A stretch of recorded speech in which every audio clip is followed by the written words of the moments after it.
Hello, my friend, and welcome to Wisdom Trek. This is Guthrie Chamberlain, and I'm your guide to wisdom and creating a living legacy. Thank you for joining us for this 3-day per week, 12 minutes of wisdom podcast. This is day 377 of our trek, and today is Philosophy Friday. Every Friday, we will ponder on the aspects of life that will help us to create and grow our living legacy. Currently, we are in a multi-part series of exploring the cycles and seasons of life. Today, we will hike on the value of the Attitude Trail.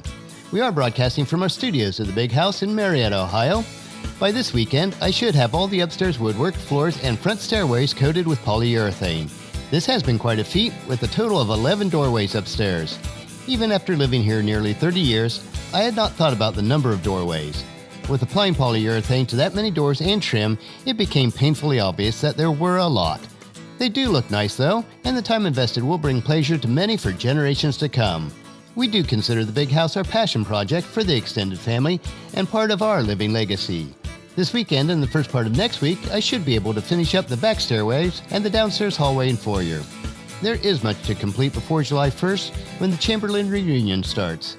We will accomplish as much as we can, leave the rest in God's hand, and realize that we can continue it as we have opportunity in the months ahead. We are blessed that in this season of life, we do have the time and opportunity to gradually work on the restoration of the Big House. As we think about life, let's head out for the fourth segment of our trek today as we explore the values of attitude within the cycles and seasons of life.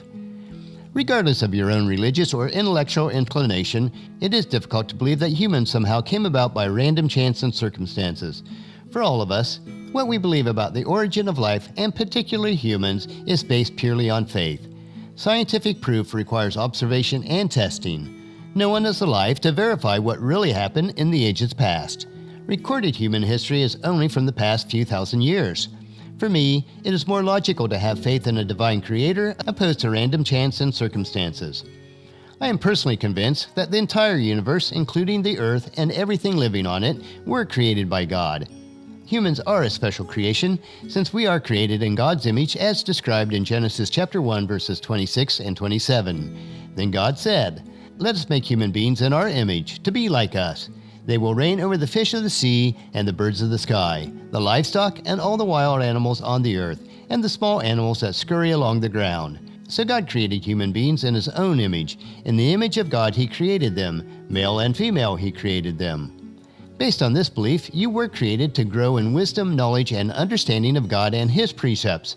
In light of your eternal purpose and existence, even if you live beyond 100, your life is just a speck in time.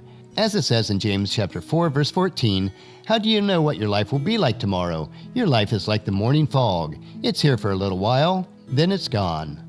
Your life on earth is but a mere stepping stone within your eternal existence. How your earthly trek finishes is based on the choices and the decisions that you make each day. But keep in mind, the impact of those choices will remain throughout eternity. The more I study, read, ponder, and speculate about people, their deeds, and their destiny, I become more convinced that it is by God's design that our natural tendency is to grow, to succeed, to prosper, and to find happiness while we are here on earth. True happiness is the joy that we can only experience when we accept and follow God's provision for us through His Son Jesus. It is then we will be able to experience God's purpose based on what Jesus told us in John chapter 10, verse 10. "The thief's purpose is to steal, kill, and destroy. My purpose is to give them a rich and satisfying life." In most of the world today, opportunity abounds, and it is within your reach to find within your own life a personal realization of all the very best that exists, which very well may include personal wealth. Contrary to the teachings of some religious circles, wealth is not bad. It is poverty that is bad. Poverty, in most situations, is self-inflicted and represses individuals or groups of individuals who have chosen not to use their God-given talents and abilities to grow. They choose, rather, to allow those who have discovered and used their talents to take care of them. I do realize that in the Beatitude it states that God blesses those who are truly poor if they recognize their need for Him. The problem that appears to be most prevalent today with those who are poor is that they are poor because of unwise financial decisions or the lack of motivation. When Jesus recited the Beatitudes, it was a time when many of His listeners were slaves or indentured servants. They had limited opportunities to advance themselves. That is not the case for most of us in the world today. I realize that there are specific situations where being in poverty may be out of a person's control, but to remain poor, especially in the Western culture, is usually one of choice. Even in the face of difficulty, even severe difficulty, a person must take total commitment to their cause, calling, or occupation in order to rectify their poverty. This situation is sad because many never even try to advance their lot in life through their own efforts. Imagine George Washington deciding not to try during the Revolutionary War because it looked bad across the Delaware. Imagine Abraham Lincoln giving up because he was embarrassed as a soldier, failed as a businessman, and soundly defeated in a poll by his peers.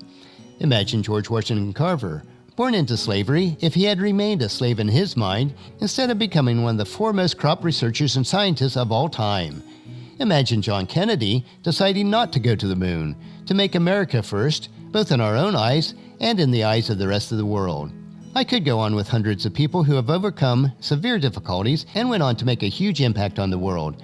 Imagine, if you will, the world without the contributions of these and many other great people who overcame adversity with their talents, desires, and a total determination to leave behind the world slightly better than they found it. Adversity is never an excuse to stop you from advancing your position in life. If I have failed to make my point, let it be known that God did not intend for you to fail, wallow in poverty, self-pity, self-martyrdom, or mediocrity of any form. Such is not the grand design for you. God made you in His image to be like Him. You are blessed with all the raw materials necessary for progress, such as imagination, ideas, inspiration, and undeveloped intellectual capacity. And that capacity is without limitation. The only limitation placed on your abilities is your inability to easily recognize your unlimited nature. It does take effort to become aware of your staggering and limitless abilities. It takes effort to become enthusiastic over your life purpose, a cause, or an occupation. It does take effort to continue when your results, as well as your friends, tell you to give up trying. It takes effort to feel right about everything that happens, the joys as well as the sorrows. And it also takes effort to learn to love yourself above all others, especially when you are so consciously aware of your failures, your doubts, and your tragedies. Your capacity to love others is dependent on your capacity to love yourself. The Apostle Paul quoted Jesus in Galatians chapter 5, verse 14, which tells us, "For the whole law can be summed up in this one command, love your neighbor as yourself." It does not, however, take an effort to fail. It requires little else than a slowly deteriorating attitude about your present, your future, and about yourself. It is ironic that one of the few things in this life over which we have total control of is your own attitude. And yet most of us live our entire life behaving as though we had no control whatsoever. By your attitude, you can decide to read or not to read. By your attitude, you can decide to try or give up. By your attitude, you can blame yourself for your failure or foolishly blame others. Your attitude determines whether you love or hate, tell the truth or lie, take action or procrastinate, advance or recede. And by your own attitude, you and you alone actually decide whether to succeed or fail. How incredibly unique that a God who would create a complex and immense universe would create the human race and then give to those humans a free choice that would permit them to select their own achievement or their own destruction. This strange but all-knowing God gave to us a delicately balanced sphere called Earth, and on it He placed the intelligent human who would either develop it or destroy it. How terribly fascinating that God would leave both projects, Earth as well as humans, somewhat unfinished. Across the rivers and streams, God built no bridges. He left the pictures unpainted, the songs unsung, the books unwritten, and space unexplored. For the accomplishment of those things, God created the unfinished human who, within His heart and mind, has the capacity to do all these things and more, depending upon his own choice. Attitude does determine choice, and choice determines results.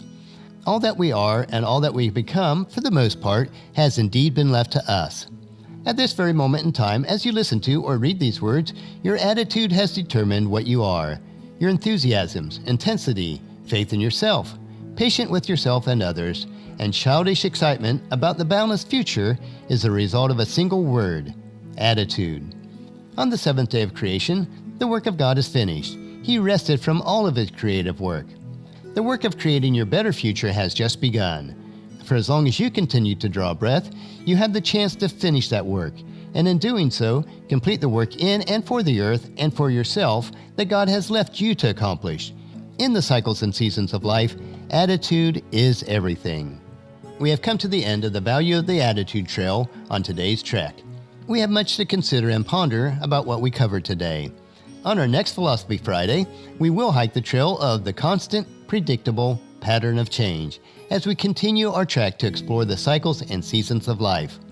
But don't miss our next trek, which will be Motivation Monday, as we continue with A Guide to Motivation. So encourage your friends and family to join us, and then come along with us on Monday for another day of Wisdom Trek, Creating a Legacy. That will finish our trek for today. Just as you enjoy these doses of wisdom, we ask you to help us to grow Wisdom Trek by sharing it with your family and friends through email, Facebook, Twitter, or in person when you meet with them, and invite them to come along with us on each trek. If you'd like to listen to any of the past daily treks, they are available at wisdom-trek.com. And don't forget to subscribe to Wisdom Trek on iTunes, Spreaker, Stitcher, SoundCloud, iHeartRadio, and Google Play so that each trek will be downloaded to you automatically. The journal for today's trek is available at wisdom-trek.com. Thank you for allowing me to be your guide, your mentor, but most importantly, I am your friend as I serve you through the Wisdom Trek podcast and journal. As we take this trek together, let us always live abundantly, love unconditionally, listen intentionally, learn continuously, lend to others generously, lead with integrity, and leave a living legacy each day. This is Guthrie Chamberlain reminding you to keep moving forward, enjoy your journey, and then create a great day every day. See you on Monday.